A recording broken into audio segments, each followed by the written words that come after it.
You know, a bride reached out to her photographer about 2 years after the wedding. She was looking for some specific photographs that included members of her family. So the photographer looked for the images and discovered about half of the wedding files were missing. She searched every drive, every folder, every place she could think of to look. The photographs the bride wanted were gone. What happens to your images immediately after a session may determine whether they are still there when someone needs them. In this lesson, we're going from card to confidence. Hi there, Lens Legends. Welcome to another episode of the Portrait Profit Show, where we focus on the business side of photography. I'm Jim Landers, your host, your guide on the business side. The Portrait Profit Show is brought to you by Digital Pro Lab and Landers Photography School. For Digital Pro Lab, Amanda and her just amazing, wonderful team are going to make you look like a hero. Amanda hires just fantastic people, and just by default, everything is great. Everyone is friendly. You're going to love working with Digital Pro Lab. So recommend that you go to their website right now, if you haven't already, and see the difference that Digital Pro Lab can make. Go to digitalprolab.com. You're going to be impressed. digitalprolab.com. The show is also sponsored by Landers Photography School. That's my company. I teach both the photography side and the business side. I've been doing a lot more on the business side lately and thoroughly enjoy it. But of course, I like both sides. But I want you to reach out to me because I want to give you a little bit of my time, because I want to help you reach your goals. All you have to do is send me an email, jim@portraitprofits.com, jim@portraitprofits.com. And we're going to talk about how to help you reach your goals, jim@portraitprofits.com. Now, I want to encourage you to make comments throughout this lesson today and ask questions. And speaking of comments, I want you to go to the comment section right now and enter in hashtag live, letting me know that you are watching right now on either Facebook or Instagram or LinkedIn or YouTube. We're simulcast to several different places on each one of those platforms. So let me know you're watching live by entering hashtag live. Now, if you're watching the replay, enter in hashtag replay. I also request that you share the Portrait Profit Show. Let other people know that this show exists, that there is someone out there who's trying to help. How many times have you heard someone say, man, I wish there was someone who would help me? Well, I'm doing it every single week. All you have to do, show up. So there's no excuse for saying, I wish someone would help me. I'm doing it every week. I'm dedicating 10, 12 hours of my time and not charging you a penny. All I ask is that you share the Portrait Profit Show. And there's a button for that. If you're watching on Facebook, just click the share button. Or if you know someone who would be interested, hit the @ symbol and then their name, and they will get a direct message, not a DM specifically, but they'll get a message saying that you're suggesting they watch the Portrait Profit Show. So share the Portrait Profit Show.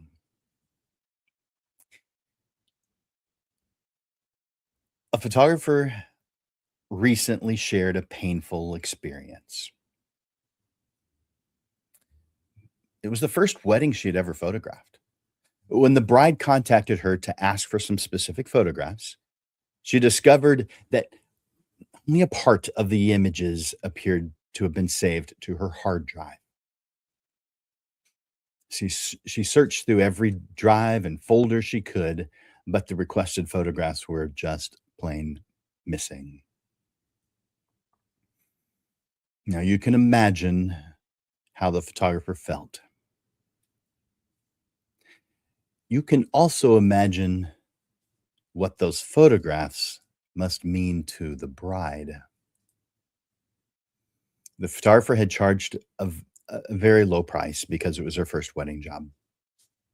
And maybe that tells us something about how little she understood at the time about the work and responsibility she was accepting. Maybe. But the responsibility remains the same at every price. It's not relevant because a wedding cannot be repeated. We photographers have a huge responsibility to handle our work with care. And until that moment, this photographer believed she had. Her difficult experience gives us a wonderful opportunity to examine what happens to our photographs immediately after we make them. By the way, if you're an amateur, you take pictures. If you are a if you're serious about photography, you make or create images. You don't take them. Besides, I don't know that that's correct English anyway. You have to have something in existence before you can take it. So if you're taking a photograph, maybe there's one already on the wall and you're taking it off the wall. Then it would be correct English. You know, when we're thinking about photography and the processes that we go through, we often think about photography processes in its visible stages. The ones we see, the even fewer that our clients see. We plan the session, we create the photographs, we prepare them, we help clients make decisions and deliver finished work. Between creation and preparation to show the images is an essential stage that clients never see. They don't know how much time you spend, they don't know how dedicated you are to go through this process. The photographs have been made, but they have not yet reached the safety of a dependable file system. They're on your card. There's additional steps. This is what I call the vulnerable handoff. The photographs do not move safely from the camera to the computer simply because you inserted a card, dragged a folder, or saw thumbnails appear on the screen. What you need is a series of deliberate steps, a procedure that tell you where the files belong, confirm that they arrived there, protect them in a separate location, not just on your hard drive or a NAS. We'll get to that. And establish when the card can be returned to service. Now, different people have different processes. This one's mine, and it is the one I recommend, of course. I don't recommend that you leave your images on the cards. I just don't recommend it. Besides, the prices have gone up on them, not to the prices that they used to be. It used to be $400 a gig. So, I mean, to me, they're still not that high. They're not. They are a higher price than ever than recent years, but they're nowhere near as expensive as they used to be when I switched to digital a quarter of a century ago. Didn't really think about it that way till just now.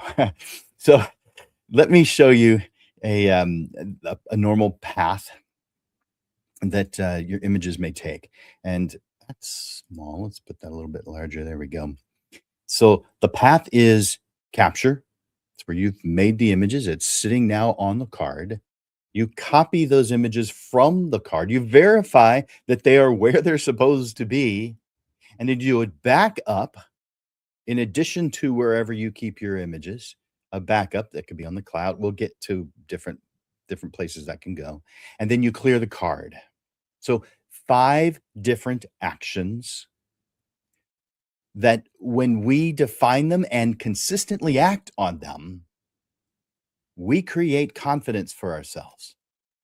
There's a lot of places where we can improve our own confidence and not feel that feeling of unsurety or being lost.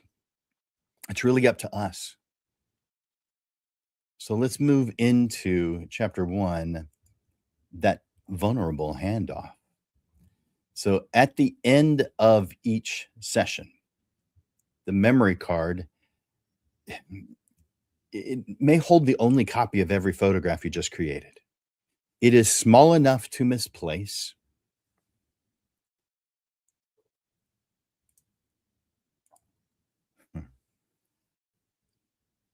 It is small enough to misplace.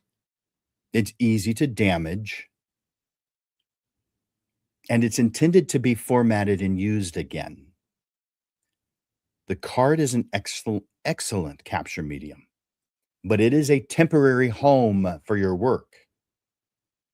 The process of moving photographs from the memory card into verified protected storage is commonly called an image ingestion workflow, or just simply ingest workflow. Now, I don't know if you've heard that before, but if you've done some reading on it, you have seen that before. Most of the time, we just call it importing because if you're using Lightroom, that's what Lightroom calls it. I'll come back to that. Capture comes before ingestion. Copying, then verifying, and then backing up. These things form the core of the process. And once those steps have been completed, the card can be cleared and returned to service. Now, several ordinary problems can interrupt ingestion. A transfer may stop before it finishes for some reason, or files may be copied into the wrong folder. I've done that one.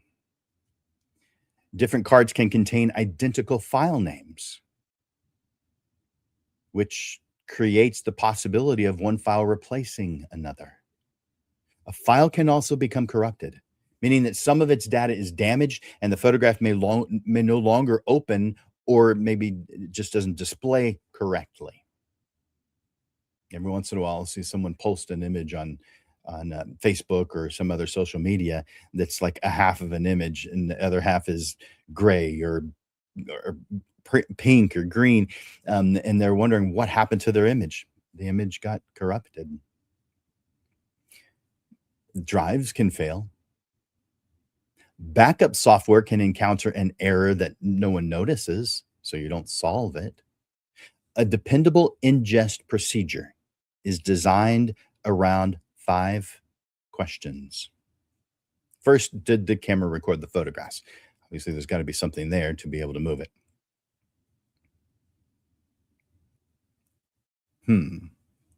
I just got a message saying that there's trouble sending the stream to Facebook. If you're watching on Facebook, will you let me know? I'm seeing this message here saying that it's having some difficulty sending to Facebook, and I want to confirm if that's true or not. Let me know that you're just say I'm watching on Facebook, or I'm seeing it in the comments section. And if you haven't already, enter in hashtag live. Hashtag live. I know at least one of you is watching on Facebook. I see 2. And now more. All right. So maybe it's just one of the locations that's having trouble. Give me a second while I look into that. I don't think it will take me long. You never know.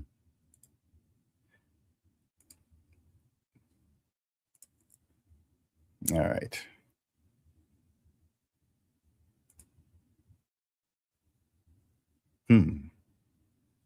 Yeah, it does look like it's having trouble on one of the places we're simulcasting to. It's actually the Portrait Profits show on the Facebook page for the Portrait Profit show. Looks like it's having difficulty receiving.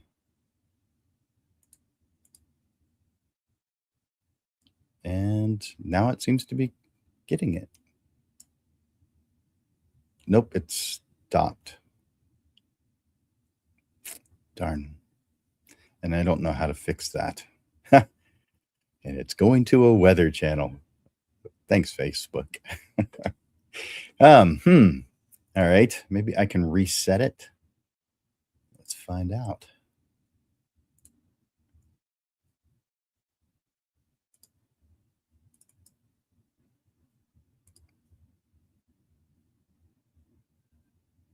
Hmm. Well, I don't know how to fix that problem, and it's unfortunate, but hey, show must go on. Hopefully, there's hopefully you're um, hopefully you're still getting this. All right, so there's five. The ingest procedure is designed around five questions. First, did the camera record the photographs? The second is where will the primary working copy be stored? Meaning, the ones you're going to do artwork on later, retouching on later, you're going to be adjusting the images, enhancing the images. What's that location? Number three, how will you verify that every file arrived successfully? I mean, if you're photographing a headshot, you may not have a whole lot of images that you're uploading. But if you're photographing an event, you're probably going to have quite a few images. How do you know that every file arrives successfully? That's the third. The fourth is, where will additional protected copy be stored?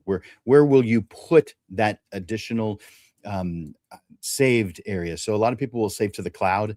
Some people will have two servers, but in different locations. Whatever your format is, we'll talk more about that because it's different situations are or different people have different situations and they're all correct. We just have to adjust for them. Number five, what must be confirmed before the card is formatted? So those questions help you build the procedure, the ingest procedure. They are not questions you should have to reconsider after every single session. Once the procedure is established, you simply follow it. You tweak it if you need to, but you just simply follow the procedure that you have for this post session process.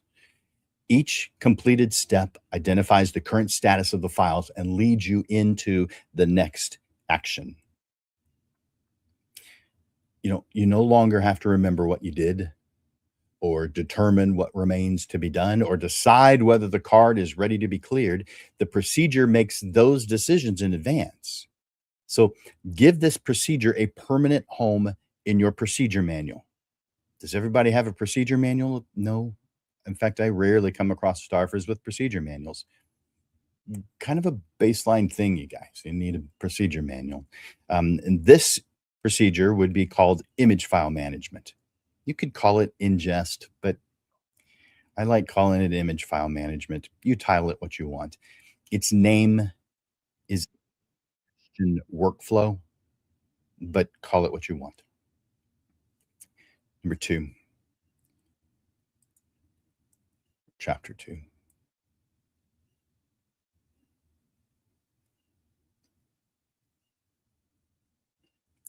There it is. This is capture. This is when you're creating the images. Protection begins in the camera. Begin building your image ingestion workflow with the decisions that must be made before you photograph the session. If your camera has two card slots, a lot of cameras have two card slots. Configure it to record each photograph to both cards. Every single photograph goes on both cards. This creates two copies at the moment of capture. Now, you'll need to check the camera settings to make sure that it's doing that, because it may default to where it just sends it to one, and then once one finishes, the other starts. Or once one fills, the other one starts filling. You don't want that. That setting provides additional capacity, but it does not create a second copy. Recording to two cards protects the photographs if one card fails. Now, is a card likely to fail? It isn't. But why risk it? Especially if you're photographing an event that can't be redone. So, yeah, you want to have both cards getting the same image. Maybe you send RAWs to one and JPEGs to the other. That's up to you, especially if you've got one card that's much smaller than the other. I can see that as being a viable option. But you're sending every time you create an image, it goes to both cards. It's recorded on both cards. So both cards remain in the same camera. All right. If they're in the same camera, that doesn't what that means is there are some vulnerabilities. So theft, loss, water damage, a severe impact, and other things could affect both copies at the same time. So yeah, there is a potential for concern there, but you need to think that through and create a path that's best for you. The second card adds useful protection during capture. It does not replace the copies you will create later. Broader protection begins during image ingestion workflow. So next, establish a card status system.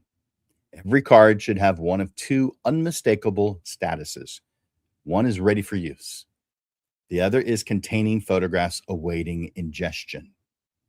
The ingestion process, not just the first step of it. You might use separate sections of a card wallet, not a money wallet, a card wallet, a memory card wallet. And you can turn used cards in a designated direction, maybe upside down, maybe backwards, just to signify this card has been used. It's ready for the ingestion workflow. Don't use it right now until it's gone through that process. Or choose some other visual signal that you would recognize immediately. Then decide where used cards will be placed as soon as they leave the camera. So that could be in that card wallet, but there's other places it could go. So give them one protected location rather than allowing them to move amongst your pockets or your camera bags, on a desk, other temporary places. Account for every card before leaving the location, so each one reaches the ingestion process. If you ever lost a card? Oh, haven't, but knock on wood. Add these decisions to your written procedure. Write it all down. How will your camera use its card slots? How will you identify a card containing photographs that are awaiting ingestion? Where will used cards be placed? How will you account for every card before leaving the location? By the way, if you photograph in your own studio, I suppose you're not doing that in particular. But you understand the concept. So I want to move on to the next chapter. Before I do, if you haven't already, go to the comment section and enter in hashtag live. Hashtag live, letting me know that you're watching this show live right now. Chapter 3.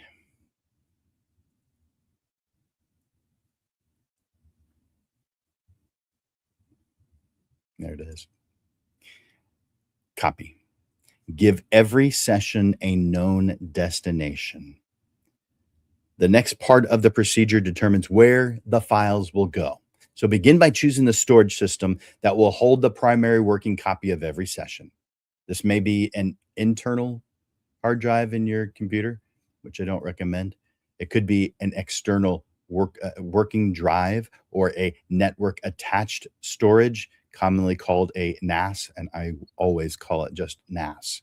A NAS is a storage device that computers can access through a network, and it's a redundant system. There's at least two identical. Well, I guess you could set it up however you want.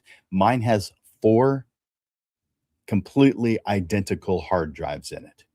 So if one were to go bad, there's still 3 more that haven't. They're just fine. And yes, I've had NAS as part of my system for about 14 years, at least, maybe longer. And I have had 2 hard drives in it go bad during that time, which I guess isn't bad. But if I had only that one hard drive, I'd have lost everything. And the reason I got a NAS is because I did lose a hard drive and I did lose things on it. I don't recall now what it was, but it was somewhat of a traumatic experience. Sure, you can imagine. Mhm. So, a NAS is a storage device that computers can access through a network. Choose a system that fits the volume and speed of your work. Now choose the permanent location within that system.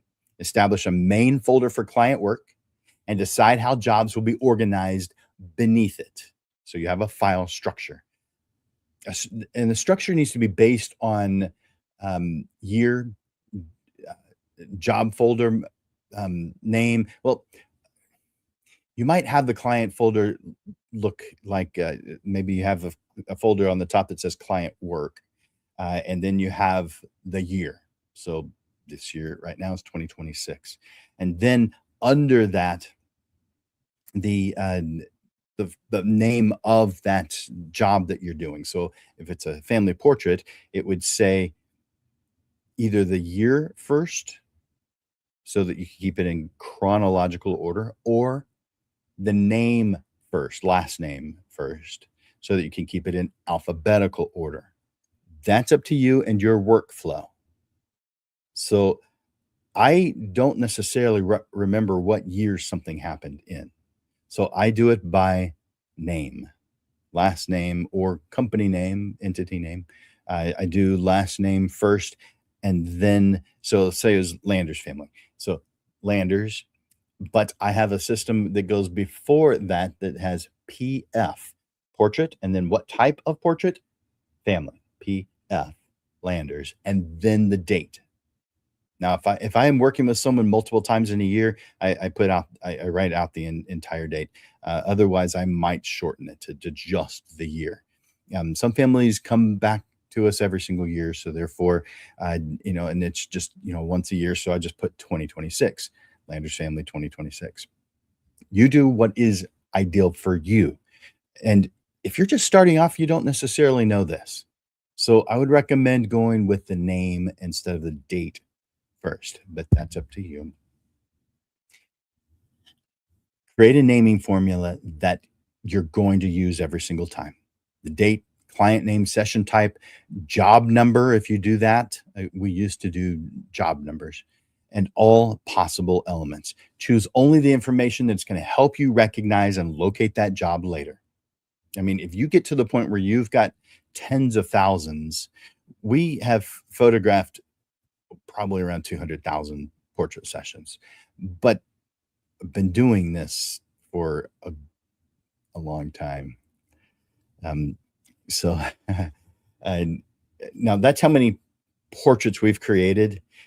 We started off the first, 10, no, probably 20 years, doing school photography in addition to other things. So when I give you that number, that includes every individual that we have photographed, because each one of those is a portrait, but not each one of them is a job.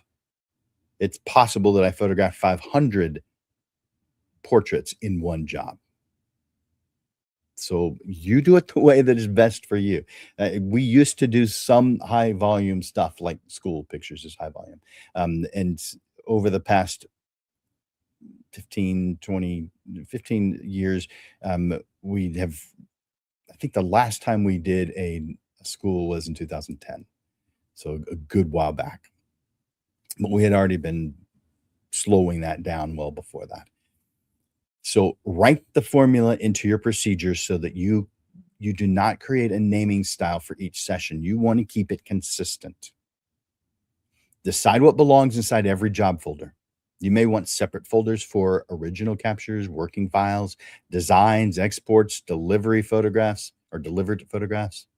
Give each category a consistent name and location. If the job uses multiple cards, establish how the procedure will prevent identical camera-generated file names from replacing one another.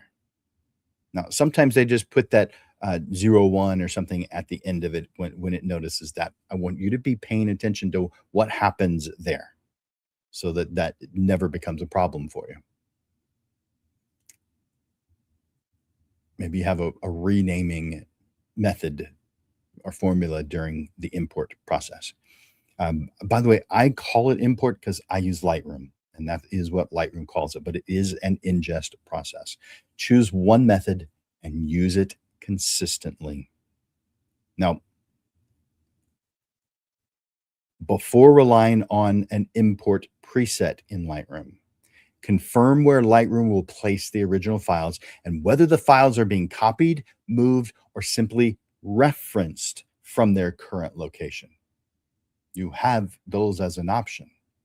Your procedure should copy the files from the card and leave the originals there until verification and backup are complete. So add the following decisions to your image ingestion workflow. I've got a couple of questions that I want you to ask in your situation. Which storage system will hold the primary working copy? So if that's Lightroom, there you go. Where will the main client work folder be located? Mine is through Lightroom, but it actually resides on my NAS, which is just over there, a couple of 3 feet away from me. What formula will name each job folder? Again, for me, if it's a family portrait, it's PF because the category is portrait.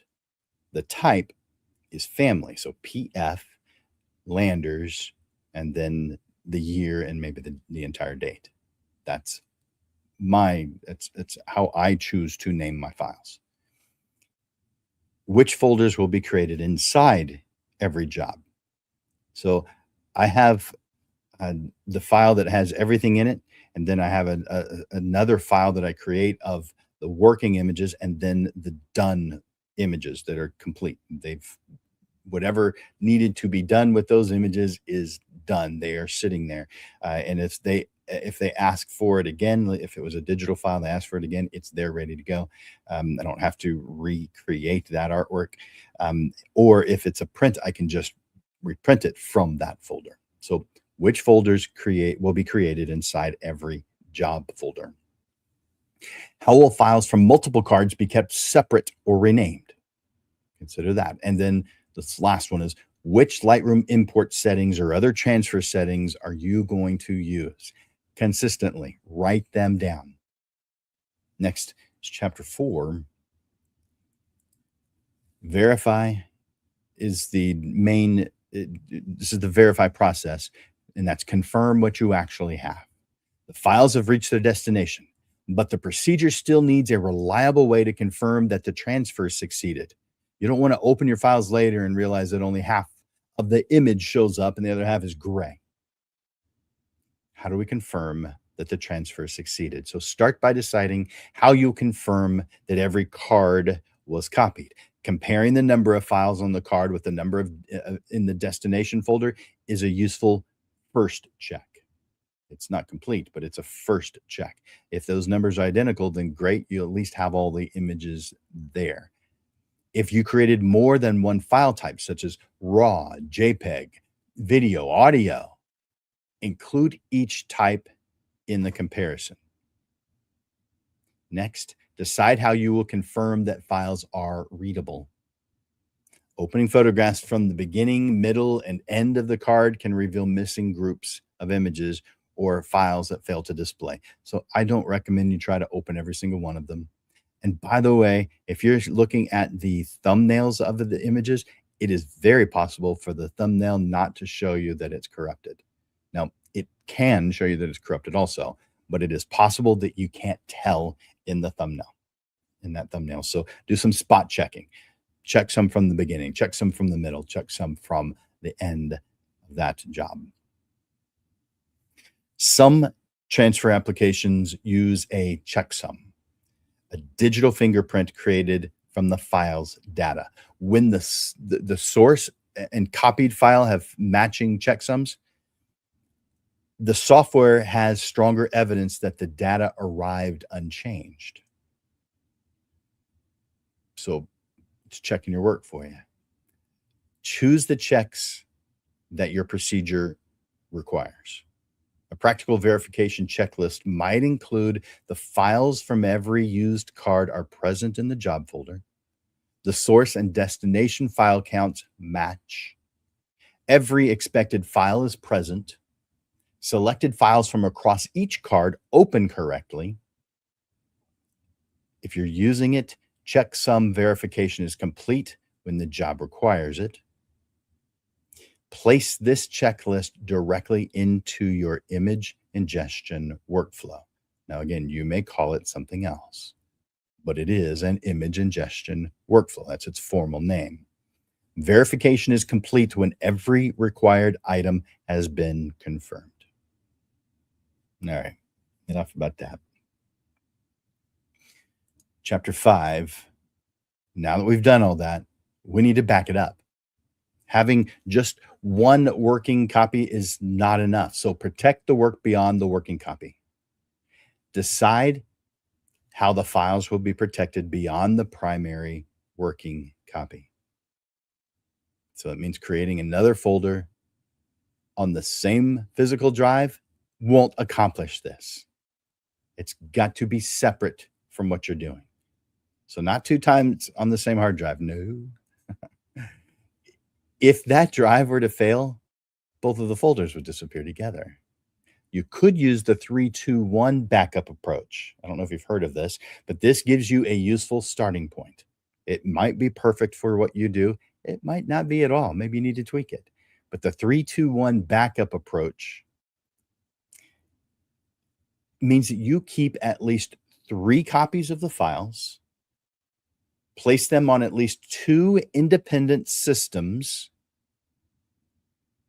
or types of media, and keep at least 1 copy in another physical location. So that's the 3-2-1. 3 copies of the files, place them on 2 independent systems, and have at least 1 copy in another physical location. 3-2-1. Map those 3 copies from or for your business. So during ingestion, they might be the file still on the memory card, which is not what I recommend. The primary working copy on your computer, external drive or NAS, a second copy on another device or an offsite backup service. Consider the memory card as temporary is what I recommend. Your backup design should protect the photographs if the working drive fails, the equipment is stolen, or the studio is damaged. Stuff can happen.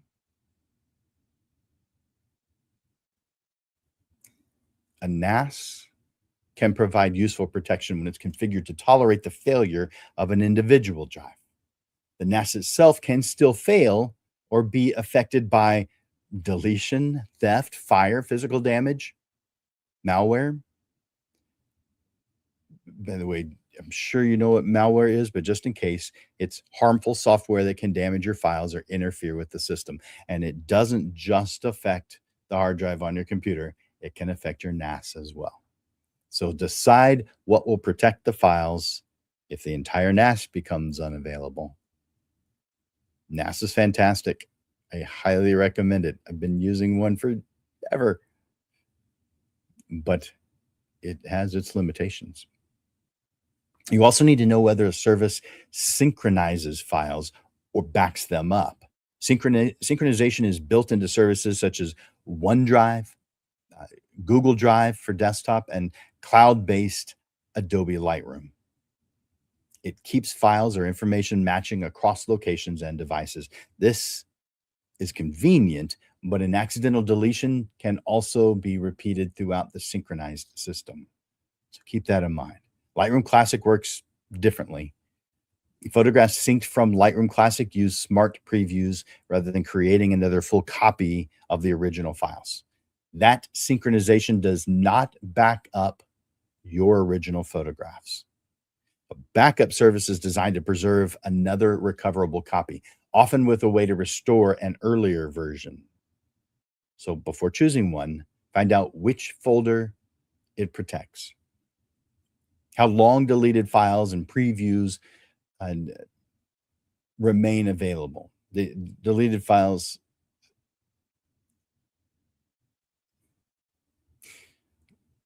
you're going to be considering that.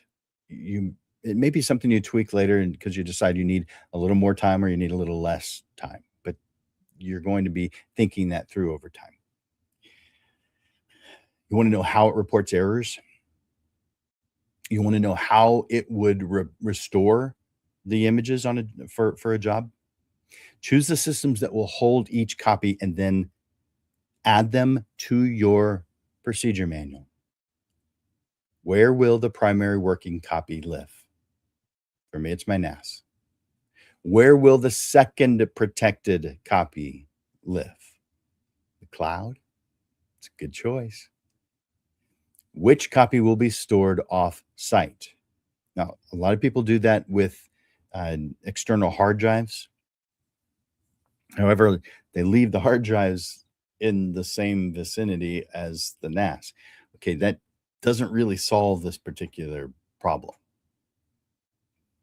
So, will the backup copy begin automatically? Are you going to set this up as an automation? How will you confirm when it's complete? How often will you test a restore? Automation reduces the number of actions you must remember, but the procedure still needs a visible confirmation that the backup succeeded. So define what that confirmation looks like before you rely on it.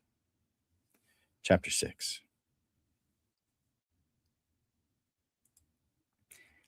This is when you clear the card. And for a lot of people, this might be a stressful part of it, but not if you've built a system that we're talking about. So let the system make the decision. The procedure now needs a firm rule for clearing the memory card. Set that rule while building the system so you will not have to decide whether a card feels safe to format. Choose the conditions that must be satisfied based on the procedure that you've built. The card becomes eligible to be cleared when every card used for the job has been copied to the correct destination. The required verification checks have been completed. The additional protected copy has been created. Your offsite or cloud backup has been completed when your procedure requires it. The job status has been recorded as protected. You have a list of all the things you do for a job so that you can check them off so you don't get lost. You want to automate as much as you can, but you start that off by being very thorough in all the steps you go through. You go through a lot of steps. There's a lot of them you don't really think about, but if you were having to describe it to someone else, you'd have to think about it. That's how detailed I want you to be.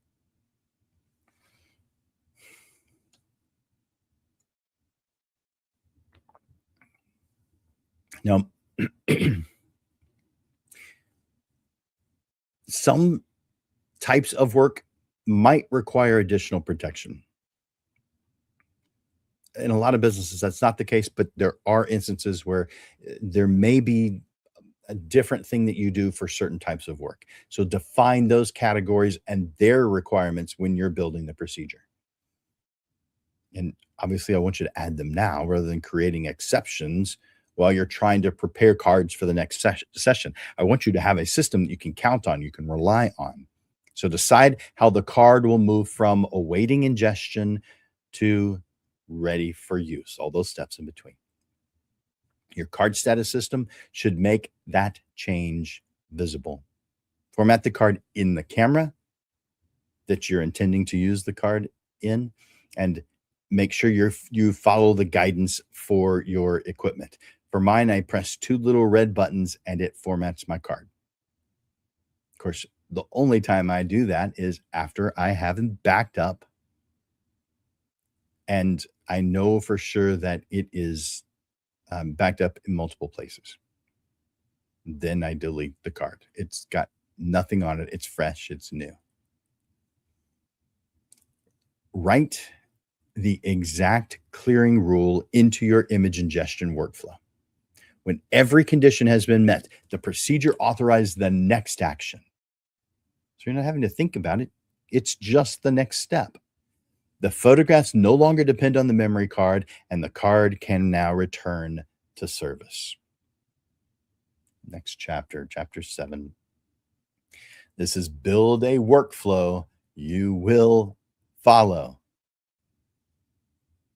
because sometimes we don't do what we say we're going to do. So build a workflow that you feel you're going to be able to follow. You have now made the decisions needed to assemble the image ingestion workflow. Bring them together in whatever order that they're going to be performed. So first, account for every used card and place it, every card that you used, and place it in the designated protected location. So this is pre-ingest. 2, create the job folder using the established location and naming formula. So again, for me, PF, if it's a family portrait, if it's a bridal portrait session, it's PB, portrait of a bride. So yeah, it's pretty simple, but that's how I started off. And then the name of that person, if it's a company, then I put the company name, and then date. So create the job folder using the established location and naming formula. Copy every card using the documented transfer or import settings if you're doing Lightroom. Number 4, complete the verification checklist. We want to make sure everything's there and that it hasn't been corrupted. Number 6, record the job as protected. It's done. You can check that box off. And number 7, clear the cards and return them to ready status. Now, I also want you to add any equipment-specific types that are required by your camera, your computer or your NAS, your Lightroom setup or your backup service. Any specific steps that are required by those. Write the procedure with enough detail that you can follow it when you're really tired or when you're interrupted or when you're handling too many jobs at once. Someone assisting you should also be able to understand what's been completed and what comes next. It should be clear enough for someone to read the instructions and do it for you. Give each job visible status that matches the procedure of capture, copy, verify, backup, clear the card. Those 5 steps: capture, copy, verify, backup, clear the card. Now, that's the simplest way to say it. I just spent the last 30 minutes being specific about it. The general one is capture, copy, verify, backup, clear the card. The status can be recorded in your studio management software if you have that. It's also called CRM, but this is more specific to photographers, or maybe a task system, or the job folder. Maybe you've got a printed log where you actually check off boxes. That's how we used to do it. Choose one location and include it in the procedure. And then place the completed image ingestion workflow in your procedure manual under image file management. Keep a working checklist near the computer where the ingestion takes place.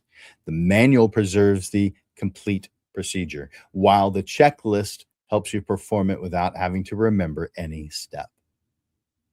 Now, I want you to review the procedure when equipment or software or storage capacity or job volume changes.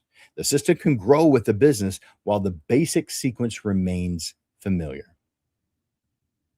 This is the last chapter, chapter 8. This is recovery, retention, and client expectations. Image ingestion protects the photographs at the beginning of their working life. You also need a retention policy that determines how long you will keep the original captures, the working files, and the finished photographs after delivery. So choose a retention period that you can support, because it costs money to keep all of your images. Consider your storage capacity, the kind of work you accept, the promises in your agreement, and the possibility that a client may request another photograph later. You may keep files beyond the stated period as a courtesy, but avoid creating expectation of permanent storage unless you are prepared to provide it. Decide what clients need to know.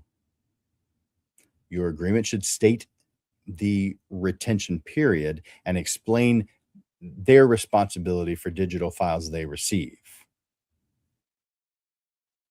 When it comes to physical photographs and albums and wall art, give the work a form that does not depend on continued access to a drive, an account, or online gallery.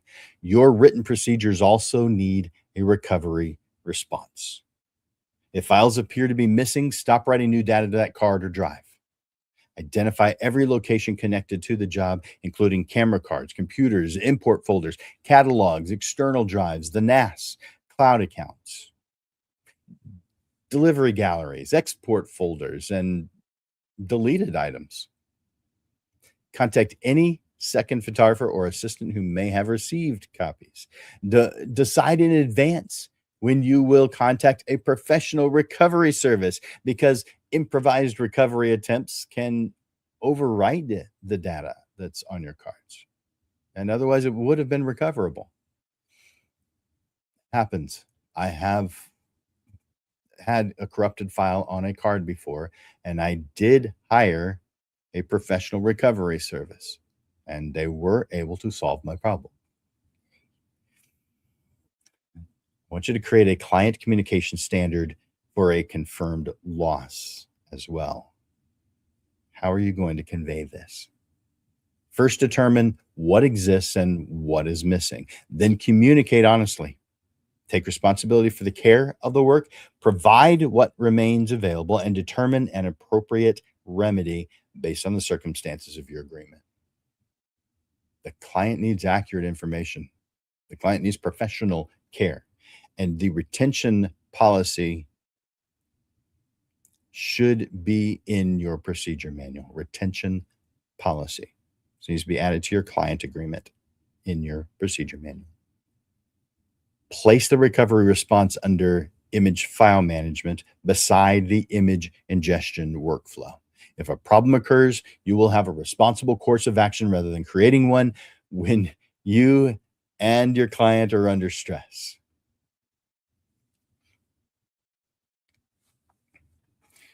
Let me bring up the closing thoughts before I share with you the upcoming shows. So, Lens Legends, for a little while, an entire wedding may exist on a few memory cards. A family's expressions, the relationships between generations, and photographs that may become more valuable over the years are waiting for you to carry them to a dependable system. That work follows a clear path. Capture, copy, verify, backup, and clear the card. Your equipment and software may differ from another photographer's, so the standard is knowing where the photographs are, confirming that they arrived intact, and protecting them beyond a single device or location. Now, clients are just not going to see this part of your service. They experience its value when the photographs they trusted you to create are complete, when they're available and ready to become what you planned together. Professional responsibility includes the work that receives little attention because it went exactly as it should. The session ends, but you care for the photographs. Well, your care for the photographs still has quite a journey ahead. A clear process lets you prepare the card for its next assignment and move forward with confidence. I want to tell you about the upcoming shows. Now, you know the Portrait Profit Show comes to you every single Monday. So let's talk about what's coming. In 1 week from today, and that is, and I'll put this up on the screen, it is July 27th. Is that big enough to see? I can make it just a bit bigger. There we go. Why beautiful images don't bring inquiries. This is episode number 281 next week. Beautiful portrait images get people to pause, but how you convey what you do helps clients understand why they should hire you. We'll look at how to convey the meaning, care, experience, and value behind your custom portrait photography so that the right clients have a strong reason to inquire. And that is 1 week from today. A week after that will be in August already. So that's August 3rd. And this is called the water method. You need income now, not some vague directive to market more. You need a practical path you can act on today. The water method is a same day action plan for creating one real client conversation by going where movement is already most likely. It's simple and it works. Put it on your calendar, August 3rd at noon. And then I'm going to skip one and take us to August 17th and tell you just one more. On August 17th at noon, this is the referral mistake that confuses clients. Referrals are a wonderful part of building a photography business, but they can also create confusion when someone else explains what you do incorrectly. We'll talk about the referral mistake that creates confused clients, and you'll learn how to protect the client experience, educate referral sources, set healthy boundaries, and create a simple referral guide so people can recommend you accurately and professionally. All of these lessons that I bring to you are based on something that I've experienced or seen someone else experience. So I'll tell you the story of why I came up with the referral mistake that causes or that confuses clients, because it's an interesting one. I guess I could tease you on it just a little bit more. It was a referral that told a friend of theirs, and this is one of my clients, so this wasn't me. Actually, it happened to me as well, but I'm thinking of another client. All right, so uh, this nice person was referring this photographer, telling them that telling the prospect that this photographer is fantastic and that they would give them 50% off if they asked. No, they won't. But that person actually did get 50% off, but it was because it was a family member. But this person just thought that all you have to do is ask. That wasn't the variable that caused it. And so that caused it caused a problem. We'll talk about that example and others. Now, add these free lessons to your calendar now. You're going to forget. You've got a lot of things going on in your life. You're busy, you're wonderful, you're amazing, but there's way too much going on to remember it all. So put these free lessons Mondays at noon on your calendar. Lens Legends, I want to thank you for joining me on this episode of the Portrait Profit Show. Before your next session, write down what happens to your image files after you finish photographing. Define where they go, how you verify them once they've gone there, where the independent backup lives, and what must be confirmed before you format the card. Give yourself a process you can follow and a standard you can trust. Thank you, Lens Legends, for your time and attention here today. And thank you for the hard work that you put into building a business that really makes a difference, even though sometimes you don't see it, but it is making a difference. I'll see you next Monday. For Landers Photography School and Digital Pro Lab, I'm Jim Landers, and this is the Portrait Profit Show. I look forward to watching you grow. Bye for now.